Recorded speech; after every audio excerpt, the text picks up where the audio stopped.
And it begins, if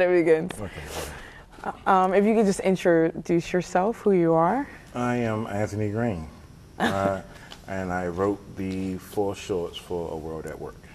Okay, and that is +1, Clear and Sunny Skies, Sleep, and The Favor. The nigga movie. Excellent, yes. How did you get into writing and wanting to direct films? You obviously have a certain knack. When did that start? Well, I've always been writing. When I was younger, I used to put little stories together. I mean, I was a big Stephen King fan. I was watching all these non-age appropriate movies at a young age, and I would sit there and write stuff and staple it together and do drawings and stuff. So I've always been a big fan of writing and reading. So writing was always there. And then when I was in a rap group, I was writing in that too. So I was always a writer.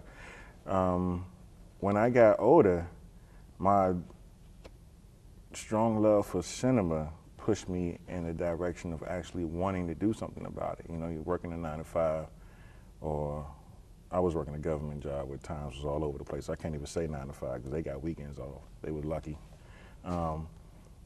And one day it was just like, I'm doing all this stuff and there's nothing that I feel that I can feel good about when it's done. It's just you get off work and you're just like, okay, as long as they pay me on payday, I'm good. And then you just start the whole cycle over again. Well, getting into film really gave me something else to look forward to, something else to do where I could see the end result and meet new people and people that are like-minded. So it worked for me that way. Writing was just natural, and it was a part of me pushing that further after a while. Now, I had the pleasure of reading all 4 scripts, and I'm sorry. and personally, I would say it's definitely very interesting and controversial writing. But how would you describe your writing style? Fun and family friendly. I think children should read my scripts, and it will better prepare them for the world.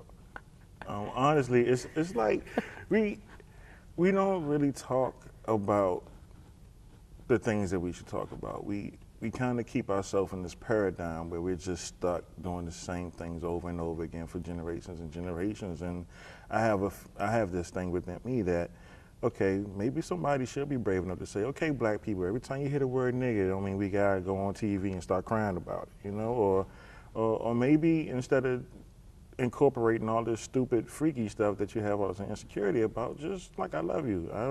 I don't need anybody else in here. I just want you, and be okay with that. Not trying to keep up with what everybody else doing or what Oprah and Ellen say is cool. Just be yourself, be open, and talk about it. And I think children should know that. So children should definitely read these. I'm making them into a children's book now. Well, I'm looking forward to reading that to my kids. Now, little black kid like, oh, okay. Now, and you wrote all of these scripts. However, you did wind up directing Sleep.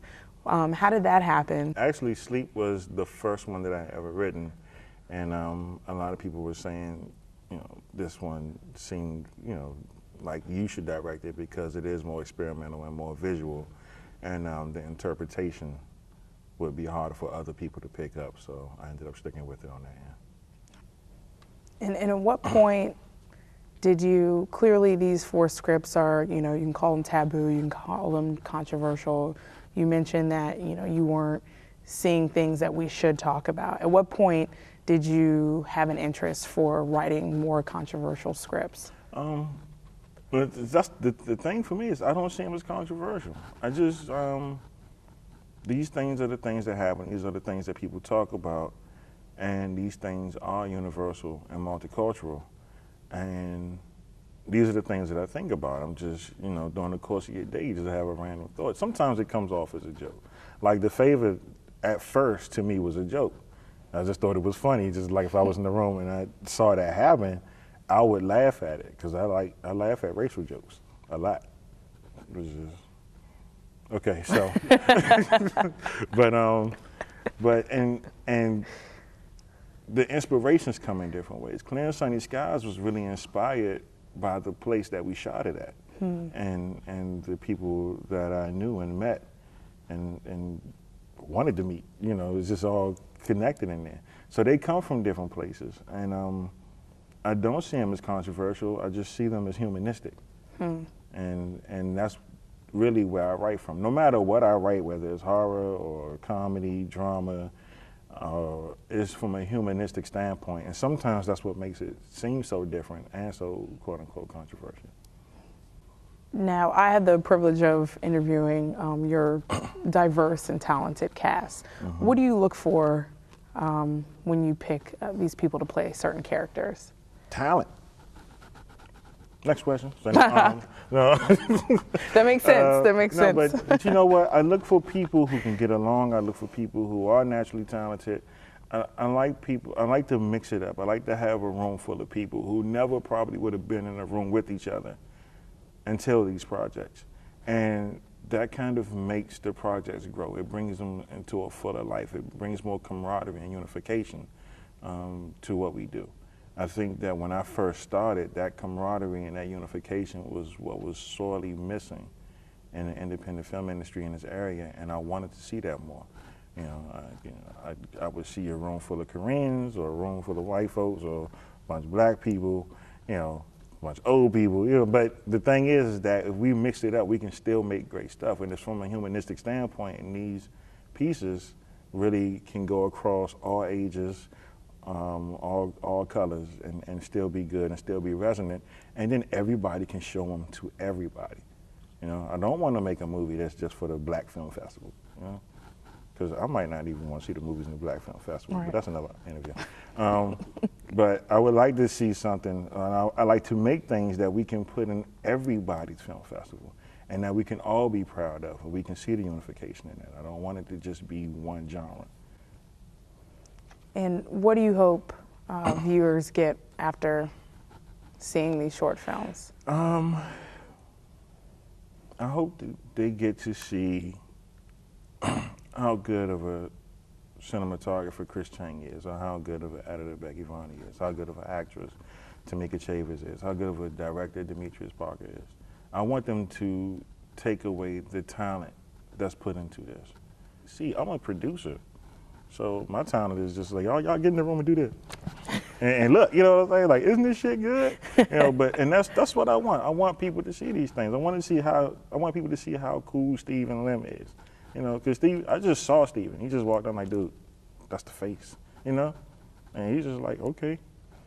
So I want people to see the talent that we have here, and I want people to have a chance to take a look at them and say, you know what, there's some really good people going on here. Now, story-wise, I mean, it's all there, and you can take it or leave it, just like you do with anything else in life,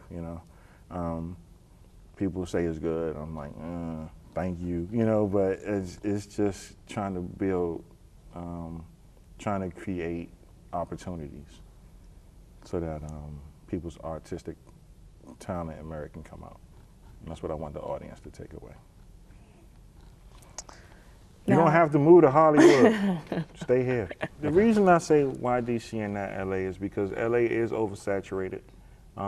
We do have informational clouds now. We have Facebook, we have internet, we have all these ways and avenues and venues to push things. And the companies have pretty much shut down their independent branches. So independent film is not going to be there when you get there, which means that they're going to spend their money more so on making sure the 3D gets incorporated into the more big budget movies. The type of movies that we make, the more heartfelt, smaller films from filmmakers who are learning and trying to build up, are not going to be made there anymore.